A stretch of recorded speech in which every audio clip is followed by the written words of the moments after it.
They said the sun never set on the British Empire, but what made that legend true?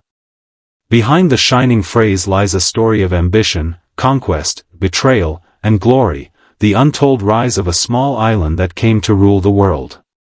From stormy seas to golden colonies, Britain built an empire where daylight never died, and power never slept. Welcome to Echoes of Empire, where we bring the forgotten stories of Britain's past back to life. It began not with kings and crowns, but with sailors and dreamers. In the misty harbours of England, ships creaked against the tide as explorers looked toward unknown horizons. The world was vast, but Britain was determined to make it smaller. From the icy coasts of North America to the golden shores of India, trade became the empire's weapon, and the sea its greatest ally.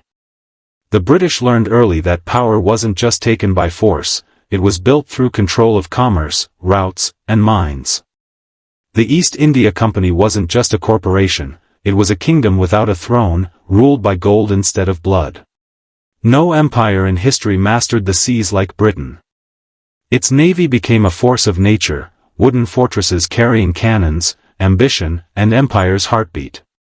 The Royal Navy didn't just protect borders, it created them. From the Caribbean to the Cape of Good Hope, Britain's ships planted flags, traded spices, and enforced a new order. The empire's true capital wasn't London, it was the ocean itself. Wherever those sails appeared, the sun seemed to follow.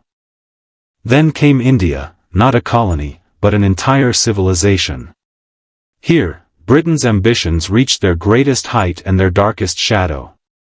The riches of Bengal, the palaces of the Mughal emperors, the power of the Raj, all became part of the British dream of eternal daylight. But beneath the shining surface lay rebellion and sorrow. The 1857 uprising was more than a mutiny, it was a nation's cry for freedom against the empire's iron will. And yet, from that turmoil, Britain adapted, transforming control through railways, education, and bureaucracy. The empire wasn't sustained by force alone, it survived through strategy, reform, and manipulation. The Industrial Revolution turned Britain into the workshop of the world. Smoke filled the skies of Manchester while gold flowed into London. British coal powered global trade, and British steel built the rails that stretched across continents. But progress had its price, colonies became sources of raw wealth, and the empire's might was written in both innovation and inequality. Still, as inventions multiplied and cities rose, Britain's sun seemed unstoppable.